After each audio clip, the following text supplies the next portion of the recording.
Sesi mengaji, belajar Islam lebih dekat. Assalamualaikum warahmatullahi wabarakatuh.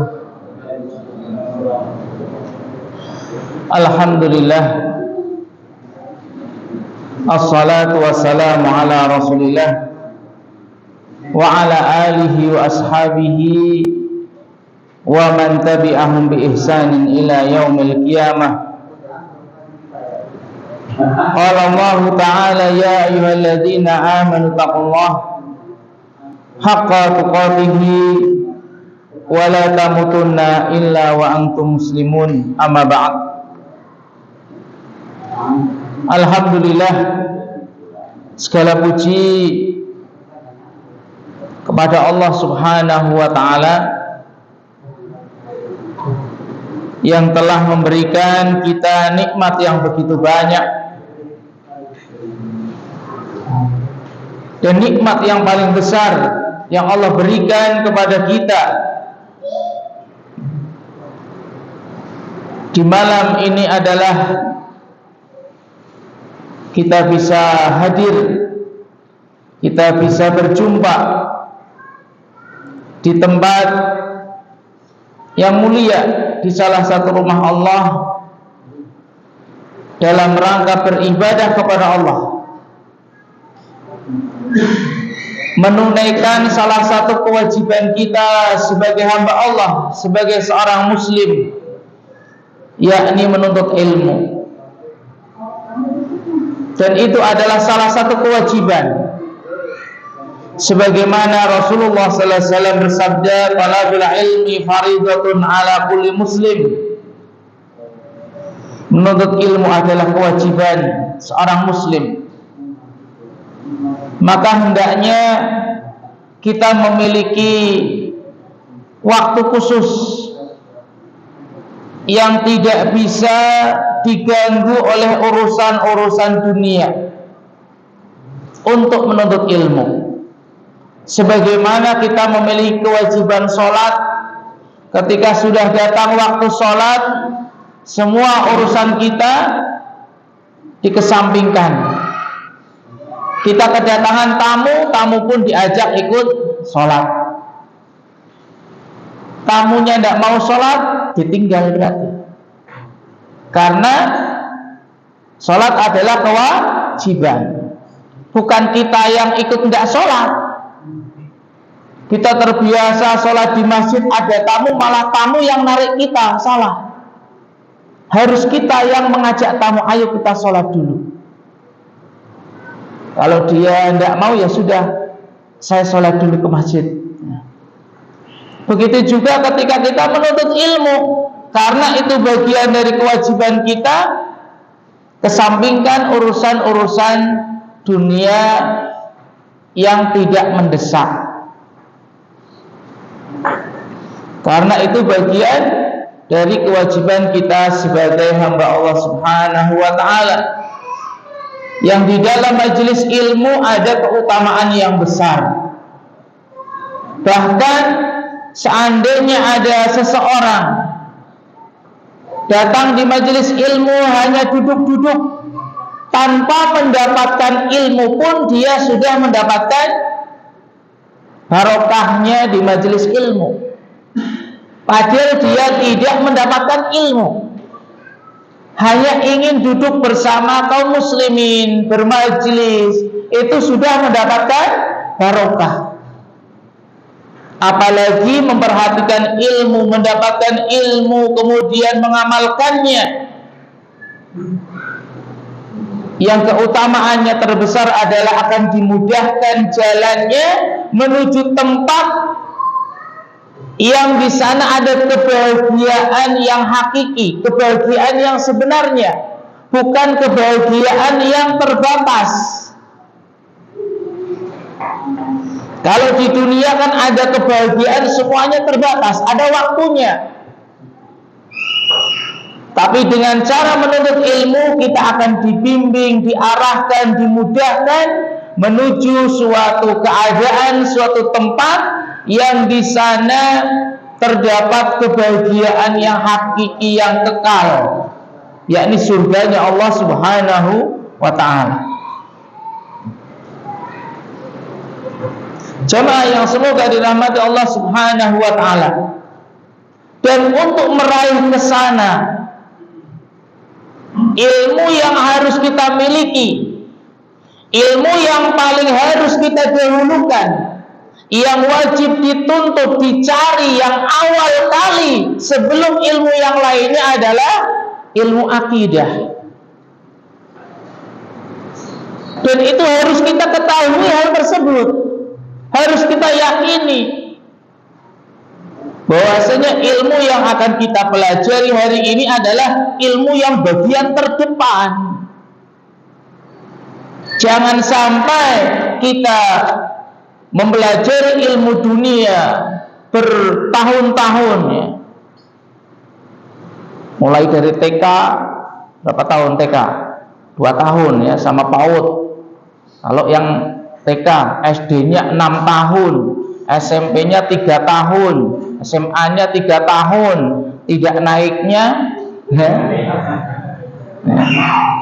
Qadarullah, karena anak pernah tidak naik.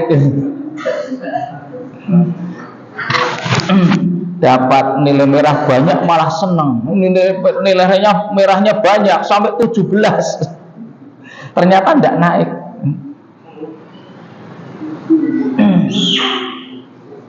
Bertahun-tahun kita menuntut ilmu, tapi ternyata itu adalah ilmu dunia.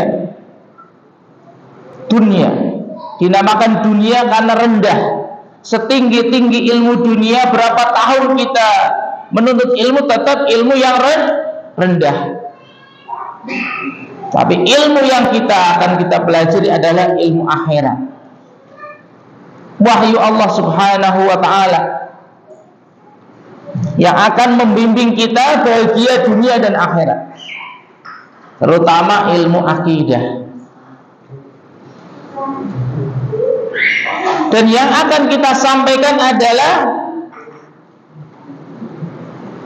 tentang perkara-perkara yang bisa membatalkan tauhid. Membatalkan, karena nanti ada pembahasan tersendiri tentang hal-hal yang mengurangi. Jadi ada pembatal, ada yang mengurangi. Nanti ada bab tersendiri, dan ini pembatal. Jadi kalau dilakukan, tauhidnya hilang sudah, imannya hancur, bukan berkurang. Bukan berkurang. Sebagaimana dahulu kita contohkan sholat, kita sholat melakukan pembatal sholat, buang angin maka batal, harus diulang lagi. Begitu juga ketika seorang mukmin, seorang muslim melakukan pembatal, maka batal keimanannya. Di antaranya keimanannya batal apa? Semua amalannya. Semua amalannya. Amalan yang dilakukan bertahun-tahun hancur. Ini bahayanya. Yakni yang disebut dengan syirkul akbar. Karena nanti ada tiga bagian yang bisa membatalkan tauhid atau iman adalah asyirkul akbar, syirik besar, kemudian al-kufrul akbar, kufur besar, dan an-nifaqul akbar, nifak besar. Ini 3 ini harus kita tahu. Jangan sampai kita tidak tahu. Jangan sampai kita melakukan pembatal iman kita, ternyata kita tidak tahu. Setelah kita mengetahui tentang keimanan, ya, makanya iman itu harus kita jaga sampai meninggal dunia, sampai Allah mencabut nyawa kita. Harus kita jaga benar. Kita upaini istilahnya.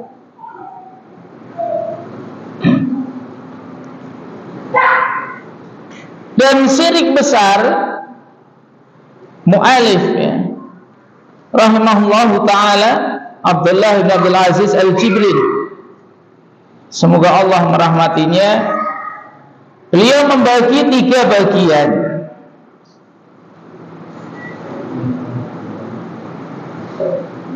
yakni asyirku fil rububiyah, syirik di dalam rububiyah yang akan kita sampaikan. Kemudian yang kedua asyirku fil asma'i wa sifat, kesyirikan di dalam nama-nama dan sifat Allah.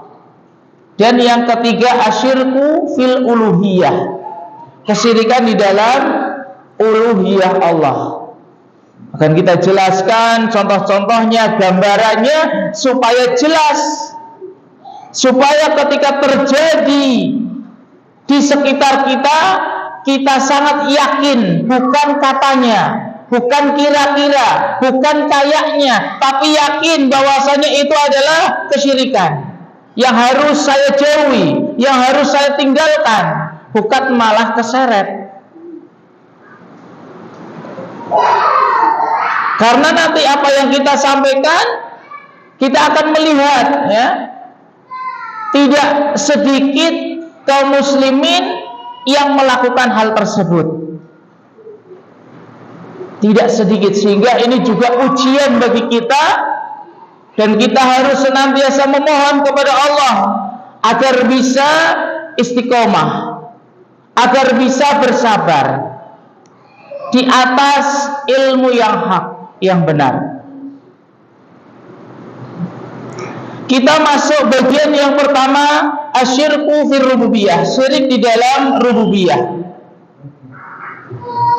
Sebagaimana makna Rabb, ya, ketika kita membahas iman kepada Allah, kita sudah menjelaskan makna Rabb, yang menciptakan, yang mengatur, ya, yang menguasai alam. Berarti di sini adalah syirik di dalam hal tersebut. Wa huwa ayaj'ala li ghairillahi ta'ala ma'ahu nasiban min dzalik, nasiban minal mulki awit tadbiri awil khalqi awil rizki al istiqlali. Ini syirik di dalam rububiyah, menjadikan selain Allah subhanahu wa ta'ala bersama Allah, ya, menjadikan selain Allah bersama Allah. Jadi menyandingkan selain Allah bersama Allah, nasiban, bagian, ikut andil minal mulki, di dalam penguasaan alam. Meyakini adanya selain Allah juga bersama Allah ikut menguasai alam. Sehingga kalau seorang muslim memiliki keyakinan adanya selain Allah, entah itu malaikat, para nabi, orang-orang saleh, atau wali-wali Allah, dia memiliki andil dalam menguasai alam, maka dia telah berbuat asyirkul akbar, syirik besar di dalam rububiyah Allah. Wa tadbir, di dalam pengaturan, mengatur alam. Wal khalqi, dan di dalam penciptaan. Awil rizki, atau dalam memberikan rizki. Ini kesyirikan di dalam rububiyah. Istiqlali, secara tersendiri. Jadi meyakini tidak ada campur tangan Allah subhanahu wa ta'ala. Dia meyakini selain Allah, tanpa campur tangan dengan Allah, menguasai alam, walaupun hanya pojokan sawah, walaupun hanya pojokan rumah, sepojok, walaupun hanya sepojok, bukan satu kampung, bukan satu daerah, bukan. Ya, kita contohkan yang kecil, hanya satu pojok saja. Kita melihat, oh, itu di pojokan itu ada yang menguasai, ada yang ngatur, bisa memperlancar rizki. Tidak boleh. Karena semua itu yang mengatur, yang menciptakan, yang menguasai, mutlak milik Allah subhanahu wa ta'ala dalam hal rububiyah. Dalam hal rububiyah. Sebagai gambaran atau contoh kesyirikan di dalam rububiyah adalah kesyirikan orang-orang Nasara. orang-orang Nasara, orang Kristen, Nasrani. Alladzina yaquluna, yang mereka mengatakan Allahu salisu salasa. Allah itu adalah Tuhan yang disembah dari 3 Tuhan. Dia Tuhan yang ketiga dari 3 Tuhan. Karena mereka meyakini ada 3 Tuhan, triple, ya, triple ilah, gitu ya. Ada Tuhan Allah, ada Tuhan apa lagi yang tahu? Ada yang tahu? Tuhan Bapa, kemudian ada Tuhan Roh Kudus, ada Tuhan Anak, ya. Kalau mereka 3, kalau dalam Islam 1, tapi dalam umat Islam banyak, ya. Itu harus kita paham. Mereka meyakini 3, dalam Islam 1, tapi umat Islam banyak. Jangan salah, karena sudah sunnatullah, bahwasanya di antara umat Rasulullah SAW, ya, umat Islam, mereka ada yang melestarikan. Di antara mereka ada yang melestarikan tata cara peribadatan umat-umat terdahulu. Semuanya, semua tata cara peribadatan umat-umat terdahulu akan ada bagian sedikit dari umat Islam yang melakukannya. Makanya tadi Anda katakan banyak, ya. Tapi dalam Islam hanya ada 1 Tuhan. Qul huwallahu ahad. Allah al-ilah, al-ma'bud, yang disembah hanya 1. Kemudian wasyirkul majusi, kesyirikan orang-orang majusi. Majusi penyembah api. Jadi mereka menyembah api itu bukan tidak ada sebab, ada keyakinan mereka. Kenapa orang yang majusi menyembah api? Mereka mengatakan al-qailina bi isnadihi hawadi fil khairi ila nur. Mereka itu meyakini, menyandarkan semua hal, kejadian-kejadian yang baik di dunia itu mereka menyandarkan kepada cahaya. Jadi yang berbuat itu adalah cahaya.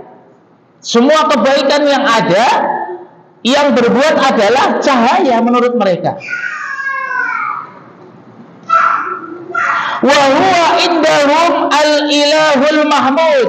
Menurut mereka cahaya itu adalah Tuhan yang baik. Karena apa? Menciptakan kebaikan. Kemudian menurut mereka masih ada Tuhan lagi, yakni apa? Wa hawaditsi syar ila dzulmah. Mereka menyandarkan kejadian-kejadian yang jelek. Siapa yang berbuat adzulmah? Kegelapan.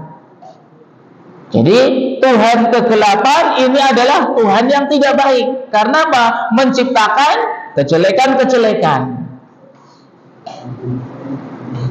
Sehingga kalau kita perhatikan, selain agama Rasulullah SAW, selain agama Islam yang Allah turunkan di muka bumi ini, semuanya memiliki Tuhan yang banyak, kecuali Islam, kecuali Muslim, hanya menyembah 1 Tuhan. Kemudian di antara contoh yang lain adalah di antara kesyirikan kelompok di dalam Islam, yakni Al-Qadariyah. Satu kelompok yang mereka meniadakan takdir. Ya, ketika kita membahas rukun iman, di takdir kita bahas ada kelompok Qadariyah yang mereka mengingkari Allah telah mentakdirkan sesuatu sebelum terjadinya.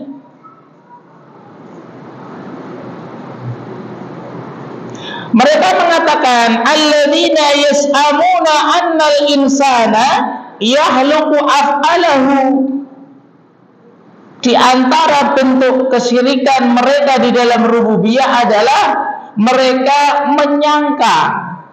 Kenapa menyangka? Karena tidak ada dalilnya. Karena tidak ada dalilnya. Mereka menyangka bahwasanya manusia menciptakan perbuatan-perbuatannya. Orang yang tidak menuntut ilmu, ketika bertemu dengan orang ini pasti akan memiliki keyakinan tersebut tersyarat. Karena secara akal mungkin mendukung, ya, kayaknya mendukung. Karena manusia yang menciptakan perbuatan, saya melakukan ini, perbuatan siapa? Saya. Saya mau ngambil minuman, ini siapa yang berbuat? Saya. Mana Allah berbuat? Ditantang mungkin. Ini saya yang berbuat nih, saya mau ngambil, saya mau meletakkan, saya mau duduk, saya mau berdiri, saya mau ke pasar, saya mau pulang. Perbuatan siapa? Saya yang menciptakan. Tapi dalam keyakinan Ahlussunnah, manusia diberikan pilihan untuk melakukan, tapi pilihan tersebut Allah yang menciptakan. Sudah ada di dalam kitab Lauhul Mahfuz. Ini kalau secara akal memang, tapi dalam hal akidah tidak boleh kita menggunakan akal. Karena itu menunjukkan kesempurnaan Allah Subhanahu wa taala. Kita melakukan sesuatu, diberikan pilihan, ternyata Allah sudah tahu hal tersebut. Allah Subhanahu wa taala berfirman di dalam surat As-Saffat ayat 96, "Wallahu khalaqakum wa ma ta'malun." Dan Allah yang menciptakan kalian, wa ma ta'malun, dan apa saja yang kalian lakukan. Allah yang menciptakan, dan juga semua yang dilakukan oleh kita, Allah yang menciptakan, bukan kita. Ya, kita memang diberikan pilihan untuk melakukan sesuatu, ternyata Allah sudah mencatatnya. Itu menunjukkan Allah yang menciptakan. Kemudian didukung dengan ayat tadi yang sudah disebutkan.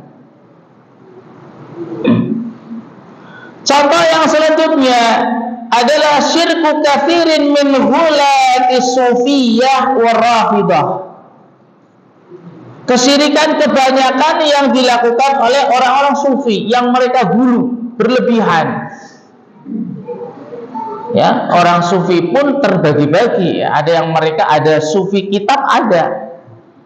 Teman anak dulu belajar ikut sufi, tapi sufi kitab, ikut belajar sorof, belajar ini, ternyata ada.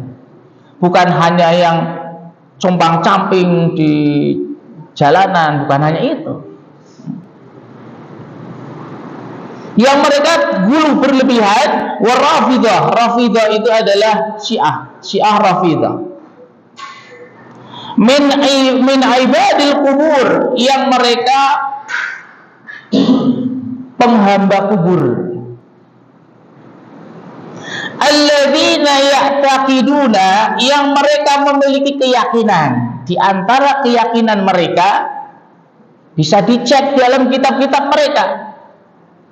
Ya, bisa dicek di kitab-kitab mereka, bukan omongan. Kalau omongan kan bisa menipu, ya. Tapi dicek kitab-kitab mereka, mereka meyakini anna arwahal amwat, bahwasanya ruh orang yang sudah meninggal dunia, tatasarrafu ba'dal mauti, mereka bisa berbuat setelah meninggal dunia. Ini diantaranya.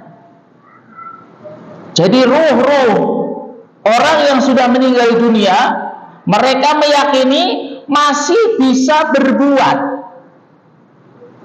ya, masih bisa berbuat. Maksudnya berbuat di sini apa? Berbuat sesuatu kepada orang yang masih di dunia. Ini adalah keyakinan orang Sufi dan Syiah. Makanya kita jangan mengikuti. Kita ceklah, dicek benar atau tidak. Fatatadil hajati, kemudian mereka meyakini bisa menyelesaikan hajat, keperluan, wa tafrijul kurabat, kesulitan-kesulitan, walaupun sudah meninggal dunia, bisa menyelesaikan kesulitan. Kita yang hidup saja susah itu ya, harus bekerja, harus ini. Kok orang yang sudah meninggal dunia diyakini bisa menyelesaikan hajat orang yang masih hidup. Ini secara akal. Secara akal saja sudah bisa kita menolaknya. Di antara keyakinan mereka, ayaqiduna anna ba'da masyayikhihim, sebagian ustadz-ustadz mereka atau kiai mereka atau ulama mereka, mereka meyakini sebagian ulama-ulama mereka yatasarrafu fil kauni, mereka bisa ikut andil di dalam pengaturan alam, di dalam alam ini. Aw yaghithu man istaghatha bihi walau ma'a ghaibatihi anhu, atau mereka meyakini masih bisa menolong orang yang sudah meninggal, ruh-ruh, tapi ruh khusus yang para pembesarnya, istilahnya ya walinya lah ya, wali atau ulamanya, orang-orang soleh mereka. Kalau sudah meninggal itu masih bisa menolong mereka terhadap orang yang meminta pertolongan. Misalnya syekhnya namanya si fulan lah ya, sudah meninggal dunia, mau nyebut orang nanti pas ada bahaya nih ya. Si fulan misalnya setelah meninggal dunia dia memanggil, ya fulan, saya itu kok utangnya banyak, tidak bisa nyaur-nyaur. Ya tidak nyaur-nyaur, tidak disaur, ya tidak nyaur, tidak selesai gitu ya. Tolonglah saya, itulah. Misalnya itu ya. Kebetulan ada uang jatuh, ya misalnya tidak mungkin ya. Khurafat itu ya. Mereka meyakini hal tersebut bisa menolong, ya, yang menolong mereka minta tolong atau minta jadikan perantara, disebut namanya, tolong sampaikan ke Allah lah. Kalau saya yang menyampaikan mungkin saya tidak diterima, itu saya banyak dosanya. Oh, kamu yang wali ya, sampaikanlah. Ya meyakini seperti itu. Walau ma'a ghaibatihi anhu, walaupun dia gaib, tidak berada hadir di depannya. Kalaupun dia masih hidup, dia tidak hadir di depannya, jauh di Jakarta atau di mana. Ketika menyebut namanya, mereka meyakini mendengarnya, bisa mengabulkan doanya. Ini diantara kesalahan. Ya. Kenapa? Karena para sahabat, para tabi'in, tabi'ut tabi'in, para imam tidak pernah memanggil Rasulullah SAW. Cobalah tanya Mbah Google. Nah, Mbah Google itu bisa menjawab semuanya itu ya. Minimal tanya, dicari pakai HP ya. Apakah pernah para imam, para tabi'in, para sahabat memanggil nama Rasulullah ketika sudah meninggal dunia untuk menyampaikan hajatnya kepada Allah Subhanahu wa ta'ala atau meminta langsung kepadanya? Kemudian contoh yang lain, contoh yang keempat, syirik di dalam rububiyah adalah al-istisqa bin nujum, meminta hujan dengan perantara bintang-bintang.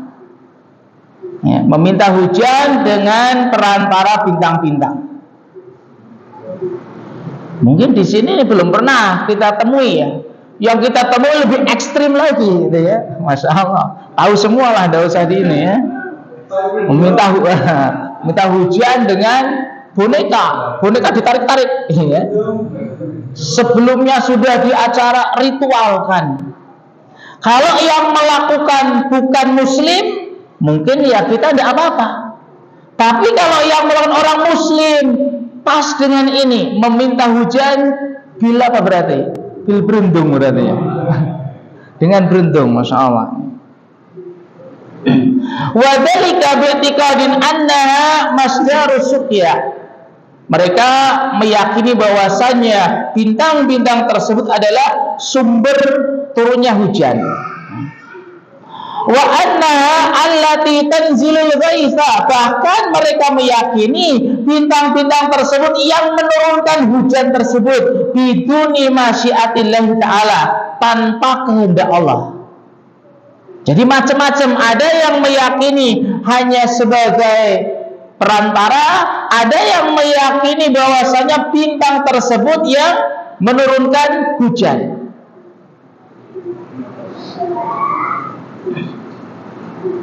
Wa a'dhamu min dzalik, yang lebih besar lagi dari hal tersebut, ayat taqida annaha tatasarrafu fil kauni bil khalqi. Mereka meyakini bahwasanya bintang-bintang tersebut bisa ikut andil, bisa berbuat dalam pengaturan alam, dalam penciptaan, awil rizki, dalam memberikan rizki, wal ahya, dalam menghidupkan, wal imatati, dan dalam mematikan.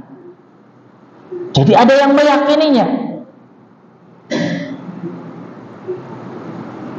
Wa bisyifai awil maradi, atau bisa menyembuhkan, atau bisa memberikan penyakit, awil ribhi, atau bisa memberikan keuntungan, wal khasarah, dan juga kerugian. Fahada kulluhu minasyirkil akbari. Semuanya itu termasuk syirik besar. Syirik besar. Cobalah dicek di dalam kitab-kitabnya para ulama. Kitabnya Imam Syafi'i, kitab Imam Abu Hanifah, Imam Malik, semuanya dicek. Apakah mereka mengajarkan hal tersebut? Mengajarkan kita, mengajarkan murid-muridnya meminta kepada bintang-bintang, kepada selain Allah? Tidak.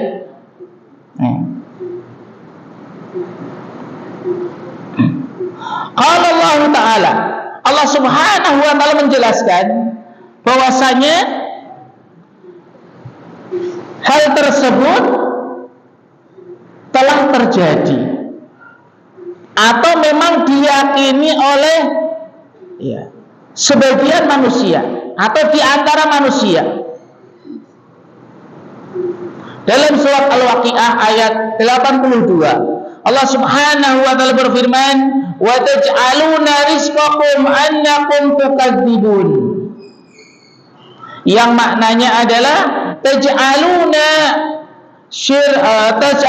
syukrakum lillahi ala ma razaqakumullahu minal ghaith wal madari annakum tukadzibun, ay tansabunahu ila ghairihi.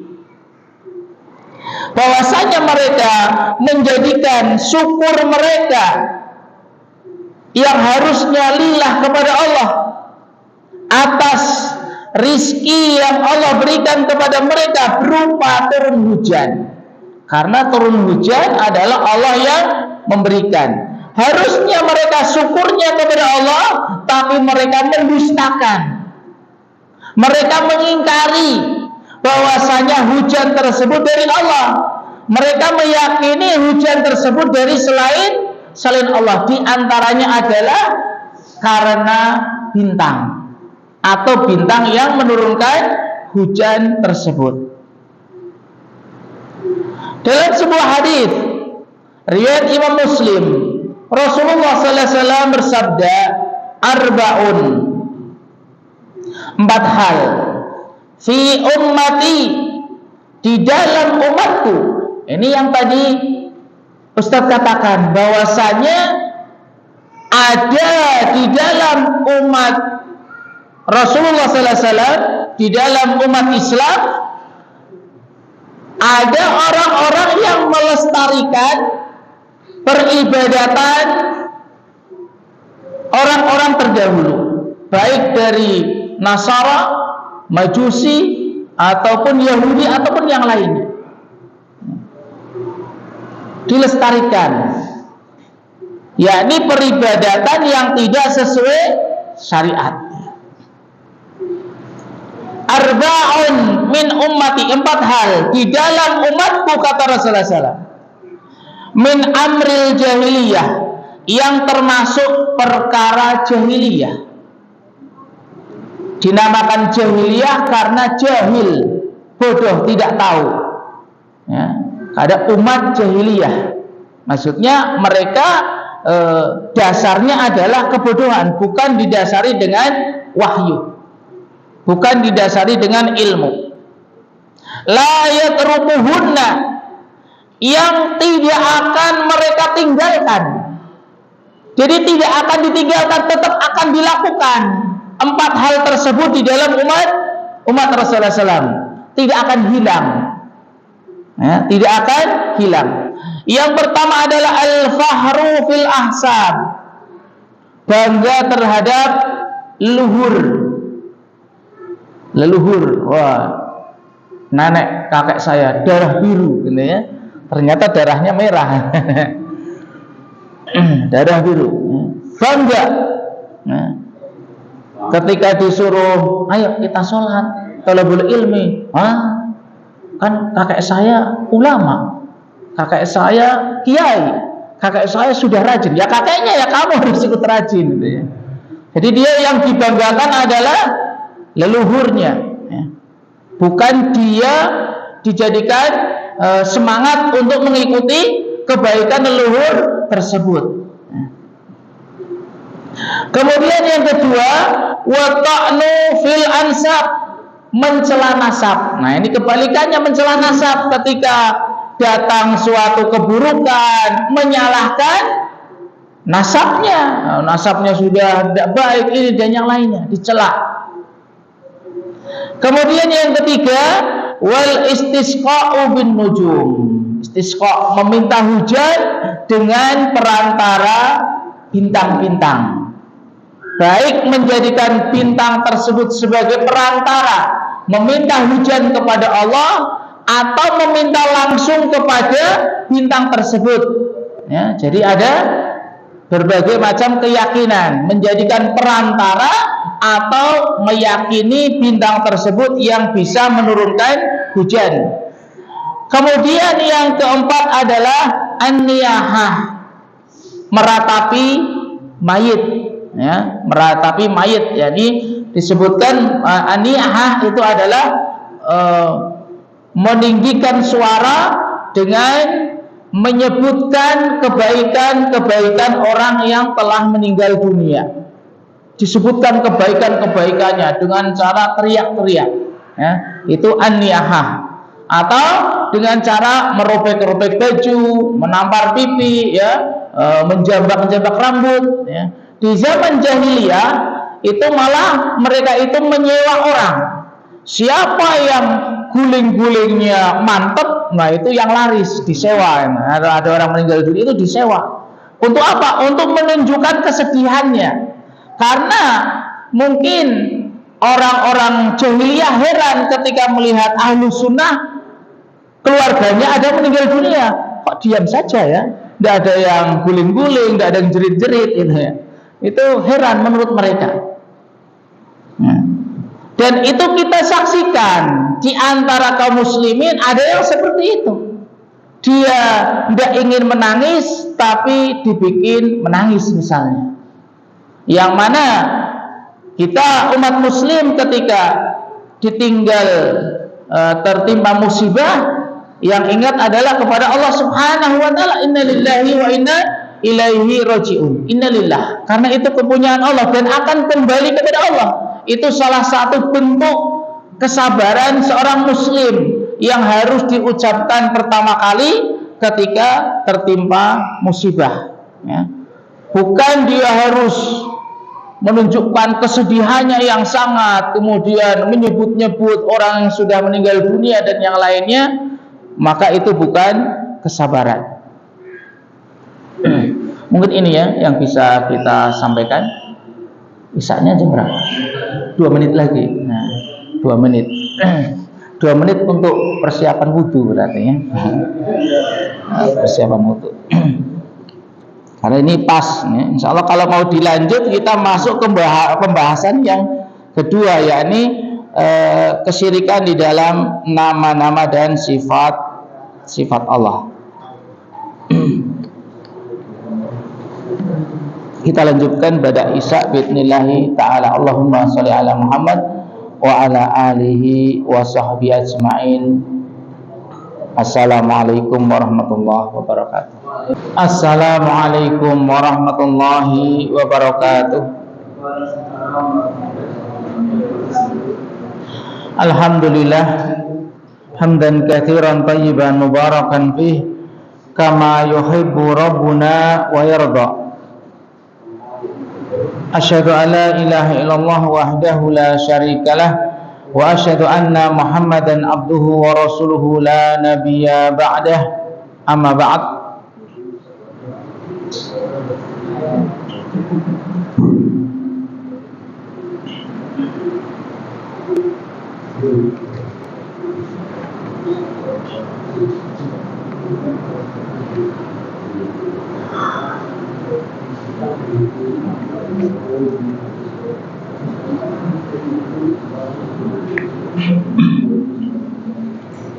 Di sesi yang kedua mungkin kita buka pertanyaan ya.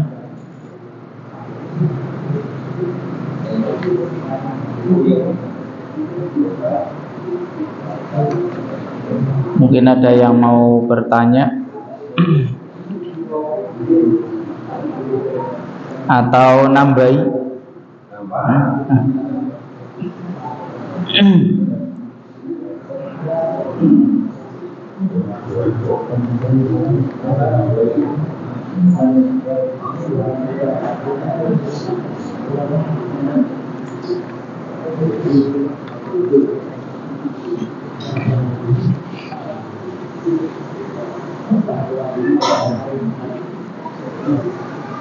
Atau kita masuk pembagian yang kedua ya, yakni syirik di dalam nama-nama dan sifat-sifat Allah.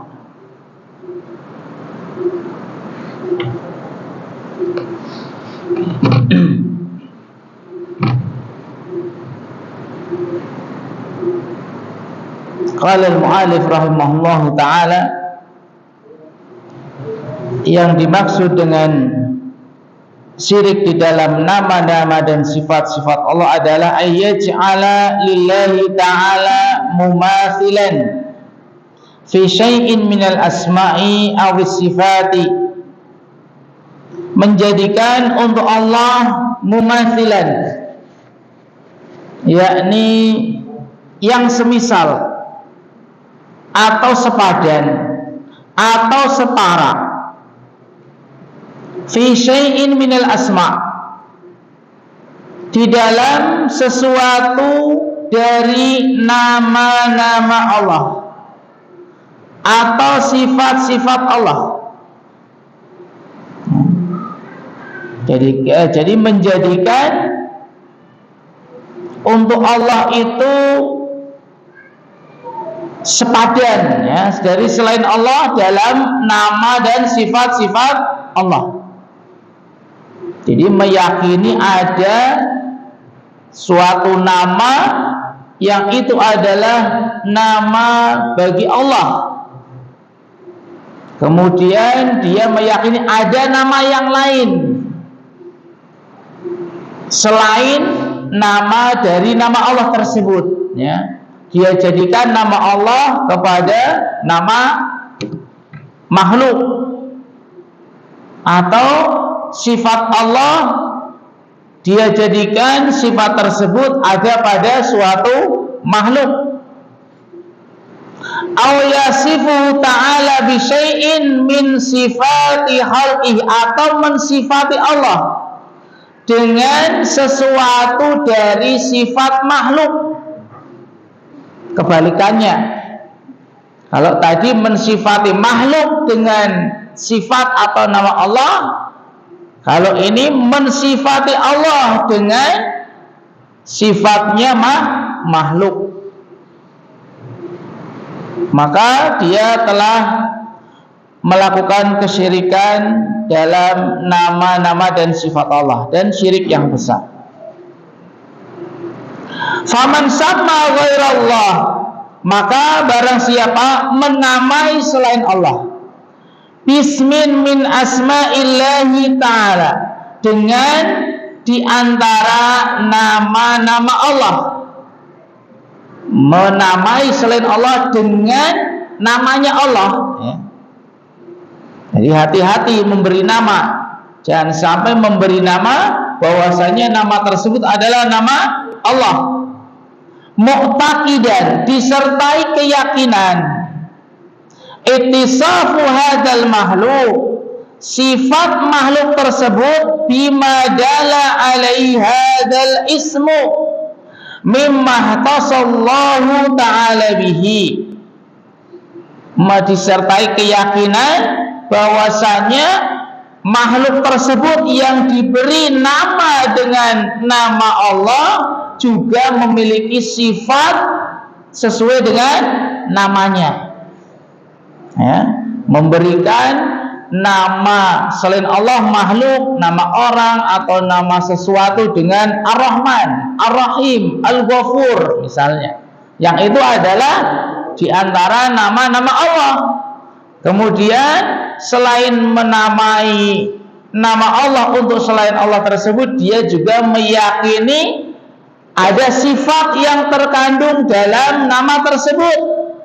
Jadi selain Allah tersebut memiliki sifat Rahman yang sempurna, sebagaimana namanya Ar-Rahman atau Ar-Rahim, sangat sayang, ya. Maka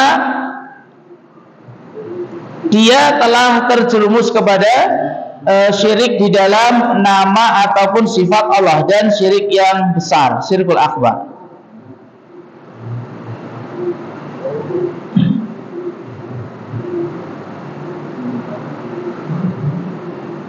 Demikian juga wa kadzalika man wasafallaha ta'ala, siapa saja yang mensifati Allah bi syai'in min sifatil mahlukina, mensifati Allah dengan salah satu sifat makhluk, fahuwa musyrikun fi sifat, maka dia telah berbuat kesyirikan di dalam sifat-sifat Allah.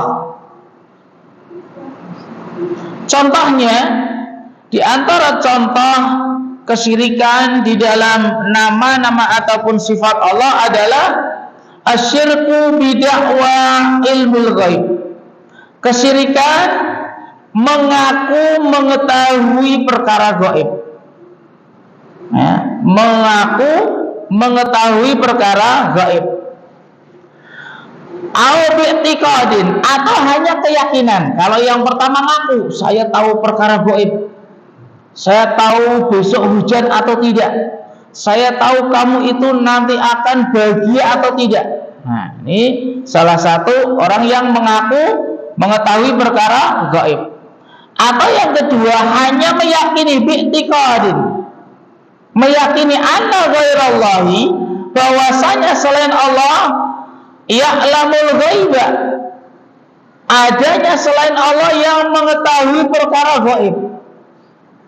Jadi yang kedua tidak ngaku mengetahui perkara gaib, hanya meyakini adanya selain Allah mengetahui perkara gaib. Ini hukumnya sama saja. Faqulu ma lam yutali alaihi al-khalqu, semua atau apa saja yang makhluk tidak bisa meliputnya, walam ya'lamu bihi bi ahadil hawasil khamsi fa huwa min ilmil ghaib. Nah, yang dimaksud ilmu ghaib adalah makhluk tidak bisa meliput, tidak tahu sama sekali, dan juga mereka tidak bisa mengetahui dengan cara apapun, dengan salah satu 5 panca indera, ya, 5 panca indera, mata, telinga, ya, dicium ataupun diraba, ya. didengar, ya, 5 panca indera, tidak bisa. Maka itu adalah ilmu gaib.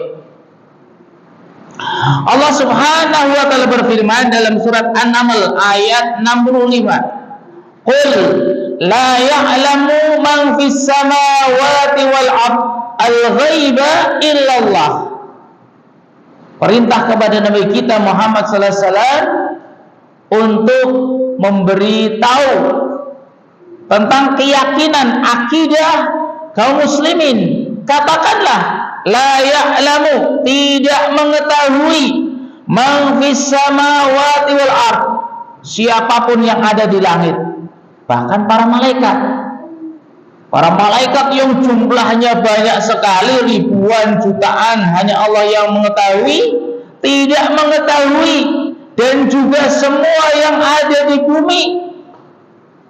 Yang di bumi ya bangsa jin juga, ya, yang itu juga makhluk gaib, tidak tahu hal gaib. Ya, yang menurut kita itu adalah makhluk gaib, tidak tahu hal gaib. Ya, ini perkara yang akan terjadi, kejadian yang akan terjadi itu adalah hal gaib.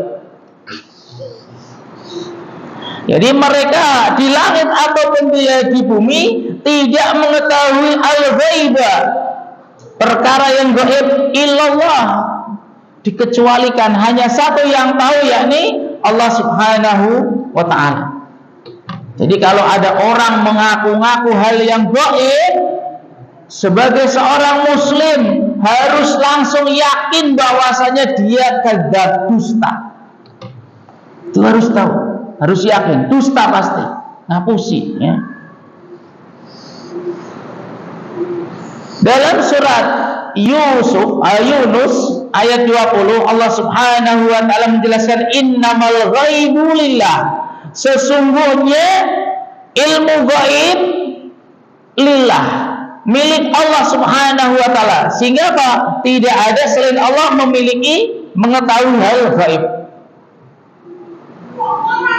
Dalam surat Al-An'am ayat 59 Allah Subhanahu wa taala berfirman, wa indahu mafatihul ghaib la ya'lamuha illahu, dan di sisinya adalah mafatihul ghaib, kunci-kunci ilmu gaib, la ya'lamuha illahu, tidak ada yang mengetahui sesuatu yang gaib tersebut kecuali Dia, Allah Subhanahu wa taala.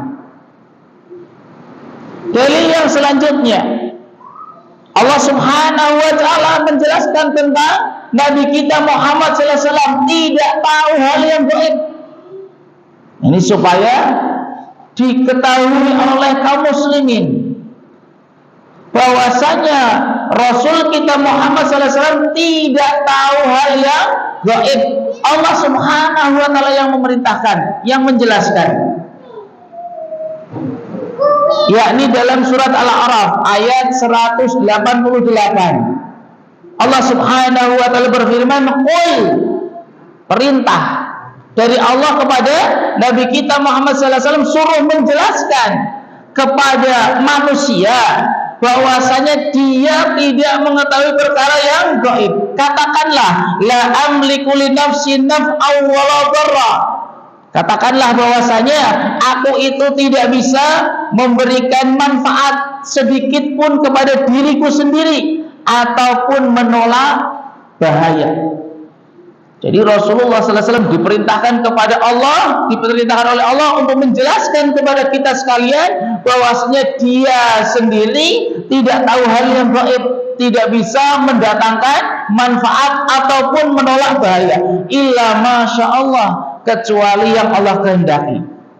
Walau kuntu a'lamul ghaiba lastaghfartu minal khairi wa ma masani su'. Seandainya aku itu mengetahui hal yang gaib, niscaya aku akan banyak berbuat kebaikan dan keburukan tidak akan pernah mengenai diriku. Ya, kalau Rasulullah sallallahu alaihi wasallam mengetahui hal yang gaib, Rasulullah sallallahu alaihi wasallam tidak akan kepanah. Ya, wah ini sebentar lagi panah mau datang ini. Saya harus posisinya di sini, ya. Atau tidak akan kepleset, atau tidak akan sakit. Atau ketika ada orang mau kecelakaan, kamu jangan naik motor ini, oh jangan pergi hari ini, oh di rumah saja. Kalau kamu pergi nanti kamu akan ketabrak ini. Ya. Kalau Rasulullah SAW tahu hal yang gaib, tapi tidak tahu, dan Rasulullah SAW tidak akan terkena kejelekan. Maka kesimpulannya, famanidda'a, barang siapa yang mengaku anna ahadan, bahwasanya ada salah seorang minal halqi dari makhluk, ya'lamul ghaiba, yang tahu perkara gaib, faqad waqa'a fi syirkil akbar, maka dia telah terjerumus kepada syirik besar, ahal al-mukhrij minal millah, yang bisa mengeluarkan dari agama.